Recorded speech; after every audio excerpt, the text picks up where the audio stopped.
Ethiopia is about to hold elections, and Prime Minister Abiy Ahmed's Prosperity Party is widely expected to win. But what then? Ethiopia seems to once again be on a collision course with Eritrea over old and new grievances, including access to the Red Sea. And this time, the conflict could draw in others. The regional powers from the Gulf and the extended Middle East, they all have a vested stake in this conflict. Some of them want one faction or the other to defeat one.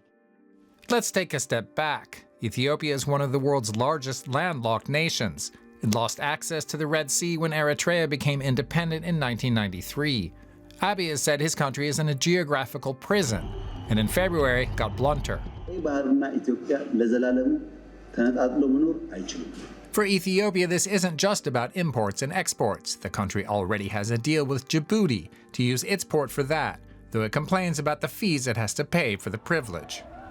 But Eritrea and Ethiopia, which went from fighting a decades-long war that ended in 2019 to being allies during Ethiopia's incredibly bloody war in its own Tigray region from 2020 to 2022, have since fallen out again, hard. And now the Eritreans are supporting groups inside Ethiopia who are attempting to overthrow or at least make life extremely difficult for Prime Minister Abiy. Tigray, as well as the much larger Amhara and Oromia regions, are home to militias battling the government. Egypt and the UAE are also closely involved on opposing sides. You could argue that the Ethiopian government has been something of a client state for the United Arab Emirates for some 6 or 7 years now.